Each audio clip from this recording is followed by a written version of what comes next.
munsi mu magambo y'ubwenge hano ku Museke Magic TV nkaba naguteguriye umuyobozi w'igihugu cya Cuba Fidel Castro. Uyu mugabo akaba yaravutse ku itariki 16 Kanama 1926, avukira mu burasiro bwaryo bw'igihugu cya Cuba hafi y'ahitwa Belén.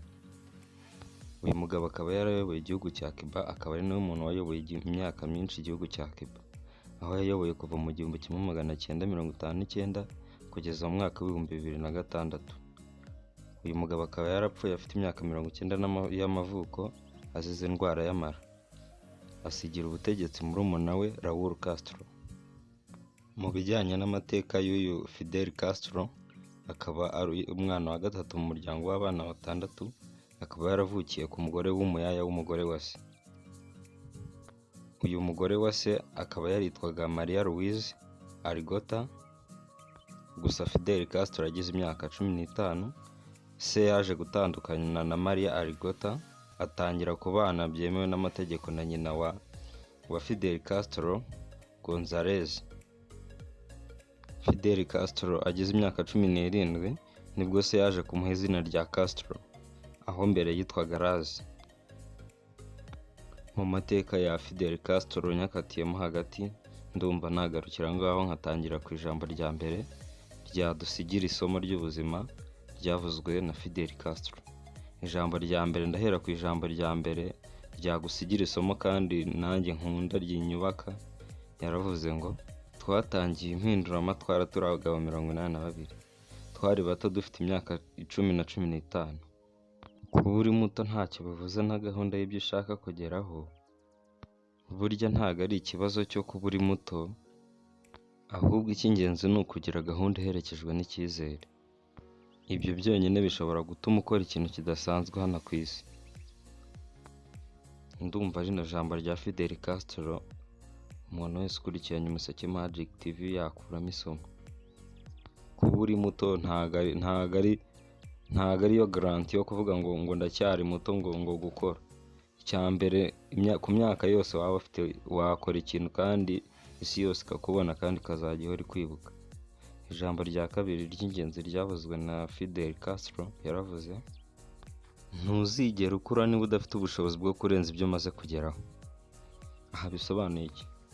Turiga tukarangiza kwiga, ariko nta mpamvu yo kuvuga ngo nabuze icyo nkora.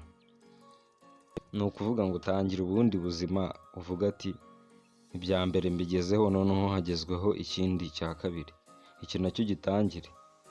Ahangaha Fidel Castro aravuga ngo ntuzigera ugira icyo ugeraho niba udafite ubushobozi bwo kurenza ibyo umaze kugeraho.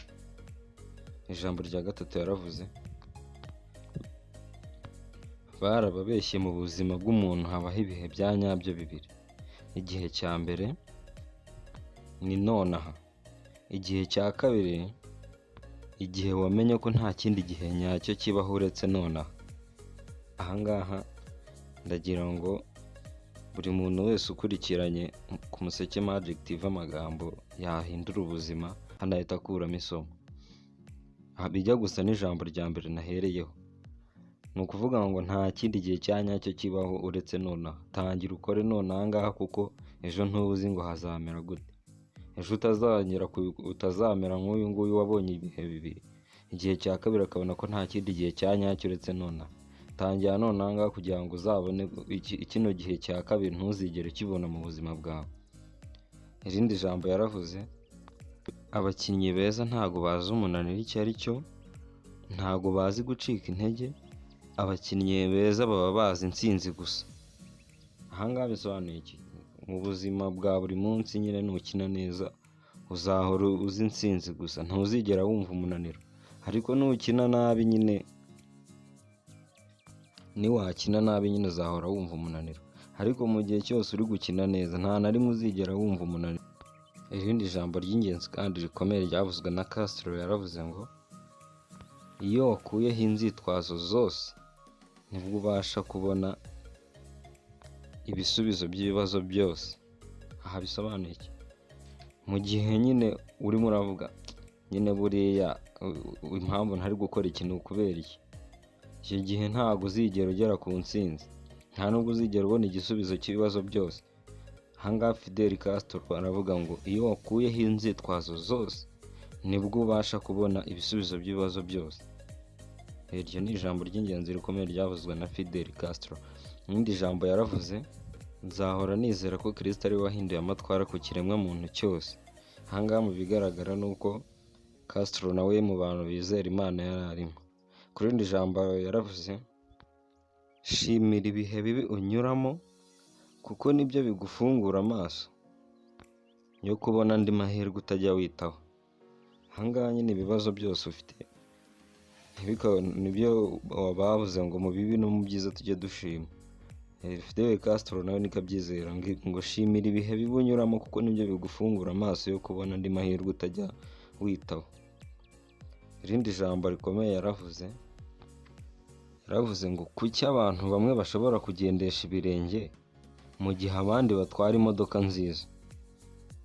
Ahangaha rino jambo rifite nk'amapaje 100 wajya kurisobanura yarisobanura kwinshi, gusa ngewe uko nshyira mu nyurabwenge zanjye narisobanura.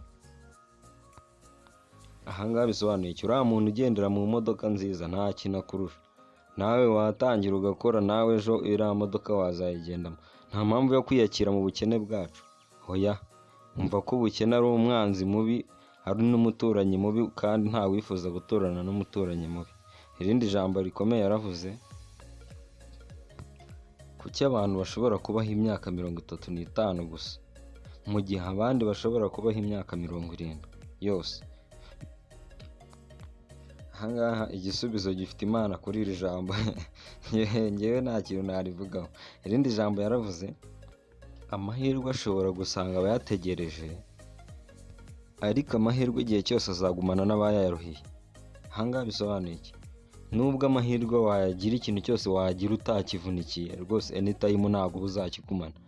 Ikintu cyose kivuye muri hard working, ibyo aribyo byose anytime uba uzaguma kuba ugifite, ntabwo ari ikintu kiba kizapfa kugucika gutyo gusa kuko uba warakiruhiye. Irindi jambo yaravuze, Imana ni urukundo, ni nayo mpamvu ingaruka z'ibyo ukora zigera ku ukunda. Ahangaha bisobanuye iki? Niba ukora icyiza kizagera ku ukunda, niba ukora n'ikibi nyine ingaruka ziba zizagera ku bantu wakundaga nyine. Ahangaha gerageza gukora icyiza kugira ngo wa muntu ukunda ingaruka zawe mbi zitazamugeraho. Irindi jambo ry'ingenzi rikomeye ryavuzwe na Fidel Castro yaravuze, kuki abantu bashobora kuba bakene bikabije mu gihe abandi bantu bashobora kuba bakire bidasanzwe. Aha ndimo ndavugira abana bose badafite icyo kurya. Ahangaha Fidel Castro nubwo bamwe bavuga ngo ku ngoma ye ngo yayoboje inkoni y'icyuma, ngo yayoboje igitugu, ariko njye ntabwo ariko mbibona. Ukurikije rino jambo Castro yavuze, niba arimo arareba umukene akavuga turiya mukene nawe arabaho gute, uwo muntu ni gute yaba yarayoboje igitugu? Njyewe ntabwo ariko mbyizera Fidel Castro. Ndabona ko yagenderaga ku buringanire bw'abaturage, nta muturage yasumbanishaga. Irindi jambo ry'ingenzi ryavuzwe na Fidel Castro yaravuze, hano ku isi hari abaganga bahagije ku buryo nta muntu ushobora gupfa kubera kutitabwaho.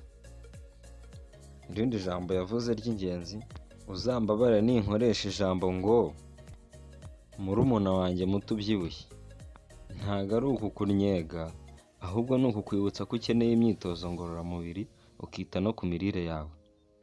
Irindi jambo ry'ingenzi yaravuze, bicisha intsinzi yawe ubashyinguza ibitwenge byawe.